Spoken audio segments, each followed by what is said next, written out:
Welcome to Kansas City, Senator. Well, thank you. It is great to be in Kansas City. I'll tell you, the energy, the excitement, the enthusiasm we're seeing from the grassroots is incredible. You know, this race started a year ago with 17 candidates in it. It was a crowded field. It was a young, talented, dynamic, diverse field. And yet, over the course of the year, the field has narrowed. This race has now become effectively a two-man race. There are only two candidates who have any plausible path to winning the Republican nomination, to winning the 1,237 delegates necessary to be the Republican nominee. Donald Trump and myself. We have 362 delegates. He has 99 more than we do. Everyone else is way, way, way, way down. And what we're seeing happening here in Missouri and across the country is we're seeing Republicans uniting behind our campaign. 65 to 70% of Republicans nationwide recognize that Donald Trump is not the best candidate to go head-to-head with Hillary Clinton, that if Donald is the nominee, Hillary wins. And if Hillary wins, it is a disaster for the country. We lose the Supreme Court for a generation. We lose the Bill of Rights. Our children are buried in debt, and their future is taken away.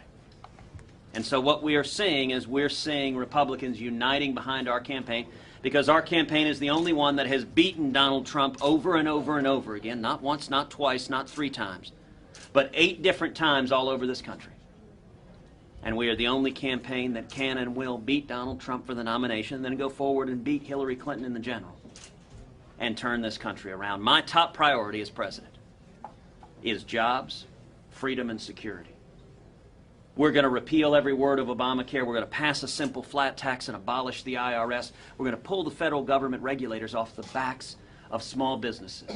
And we're going to secure the borders and stop amnesty. And all of that together is going to result in millions of high-paying jobs being created, result in wages going up for everyone, result in young people coming out of school with 2, 3, 4, 5 job offers.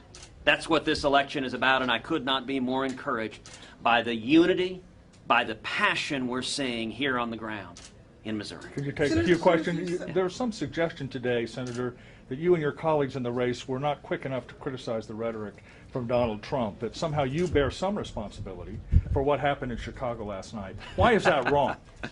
Well, look, I recognize that there's nothing the media likes to do more than criticize Republicans. Here is my view. Every candidate, Republican or Democrat, should seek to bring us together, should appeal to our shared values, should lay out a vision. What I just laid out is my vision for America, a vision with more jobs, with more freedom, with greater security, a vision where we are seeing wages going up for everyone, where opportunity to achieve the American dream is a reality again. That's how candidates should conduct themselves. Has Donald Trump conducted himself that way, Senator, in your view? Of course he hasn't. Donald, far too often, has engaged in angry insults, in cursing. And listen, I understand why people are angry. We're all angry. We're angry at Washington. We're angry at politicians in both parties who've lied to us, who make promises and then do the exact opposite of what they promised. But for everyone who is angry at the corruption in Washington, Donald Trump has been enmeshed in the Washington corruption for 40 years. Donald Trump is the system. Donald Trump is Washington. He is big business. And if you're fed up with the corruption in Washington, the answer is not to support someone like Donald Trump, who has been supporting liberal Democratic politicians for 40 years while they push amnesty, while they push Obamacare, or they kill jobs. The answer instead is to support a constitutional conservative who has demonstrated he will stand with the hardworking taxpayers against the bipartisan corruption of Washington, against not only the Democrats, but the leaders of our own party. That's why so many Republicans are uniting behind our campaign, because we need a leader we can trust to do what he said he would do. And that's what I've done every day I've served. Any thoughts on inciting violence? Do you think Senator, there was a tragedy here in the Kansas City area where 5 men were murdered by a person who had been deported once before and flew under the radar due to an ICE clerical error. Yes. What's your message to those families, the victim families, and what would you do to change that if you were elected? Look, we have seen so many Americans lose their lives because this administration refuses to enforce our immigration laws, because this administration releases hundreds of thousands of criminal illegal aliens. It releases hundreds of murderers who are illegal aliens, hundreds of rapists who are illegal aliens. And I will tell you, one of the most powerful, one of the most moving things I've done as I traveled the country campaigning is meeting with the families of those who have lost loved ones. To illegal immigrants, criminals that we had in the control of law enforcement and that the Obama administration released only to kill again. You know, in Arizona, Steve Ronnebeck is an individual whose son, Grant, was working at a convenience store. And an illegal immigrant came in one night, demanded a pack of cigarettes, put some loose change on the counter, and Grant began counting out the change. And this illegal immigrant put a gun in Grant's face.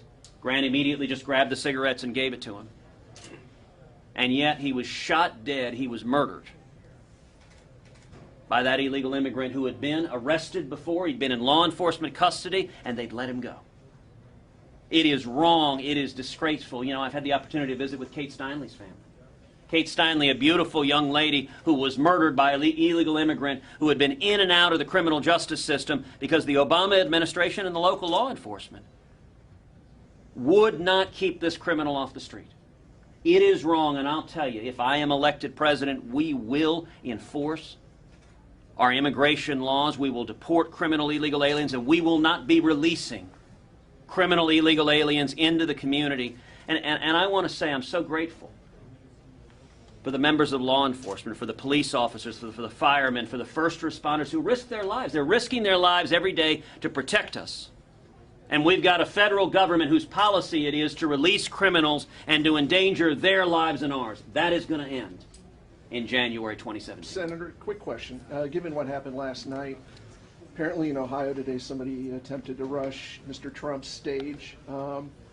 Online, people who were behind last night's unrest or protest seemed emboldened by what they carried out last night. I guess my question to you is, do you feel concerned about that as it relates to your campaign or the Republican campaigning in general? Or? Well, listen, no protester has the right to carry out violence. No protester has the right to threaten violence.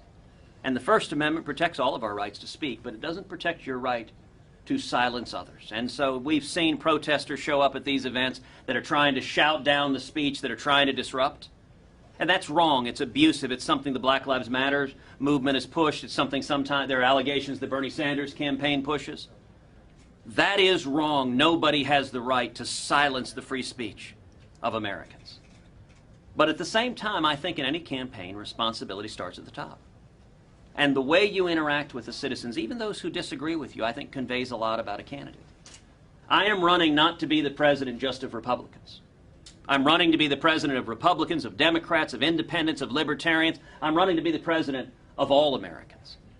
And you know, as we campaign, we have protesters. But unlike Donald Trump, I don't ask people in the audience to punch them in the face. I don't ask them to engage in physical violence against the protesters. Now, if the protesters are disruptive, if they're just shouting things out, then law enforcement will remove them. They don't have the right to infringe on the free speech rights of others. But more than once, I've had protesters who get up and raise a point, and if they're being civil and courteous, I'll actually engage in a conversation with them and treat them with civility and respect. And I think the way you interact with the citizens expresses what kind of president you would be. You know, I've been very troubled by Donald Trump's practice at some of these rallies of demanding that the citizens raise their hands and pledge support of Donald Trump. Listen, this is America. We don't pledge allegiance to any man. We pledge allegiance to a flag. We pledge allegiance to defend the Constitution. But it is kings and queens that demand of their subjects they pledge allegiance to them personally. And I got to say, I think that gets it exactly backwards. This is a job interview. The president especially is meant not to be above the law, and the only pledging of allegiance that I'm interested in is that I am pledging allegiance to each of you. That if you elect me your president, I will fight for the hardworking taxpayers. I will fight for the men and women of this country each and every day against the Washington cartel, against the bipartisan corruption of Washington. So last question. Last question. You said yesterday that Donald Trump was encouraging violence, but you've also said that you would still support his nomination if he is the nominee. Are you placing greater value in your word back from August to support the nominee over a candidate who is willing to tell his people to be violent? Encouraging violence is wrong, and that's why I've called it out. I care about this country. I care about the future for my kids and for your kids. Donald Trump as president, I believe, would be a disaster, but I think Hillary Clinton would be an even worse disaster. She would do even more damage to this country. But I'm not interested in settling for the lesser of two evils.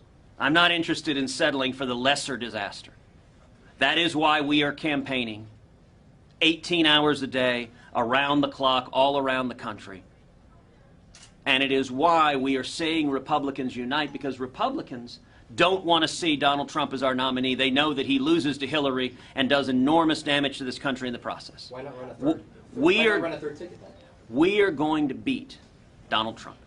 We are going to beat him for 1,237 delegates in the Republican nomination. We are going to be the Republican nominee, and it will happen one state at a time. And I got to tell you, Missouri is a critical battleground state. Missouri right now, Donald Trump and I are effectively tied. It is neck and neck here in the state of Missouri.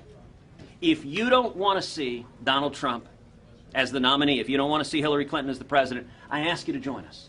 I believe we're going to do very well here in Missouri, but we are campaigning to beat Donald Trump. We're the only candidate in the race who can and will beat Donald Trump. And if we stand together, that's not only how we win the nomination, it's how we win the general election, beat Hillary Clinton, and bring back jobs and growth and opportunity for this country. Is there anything Thank you. that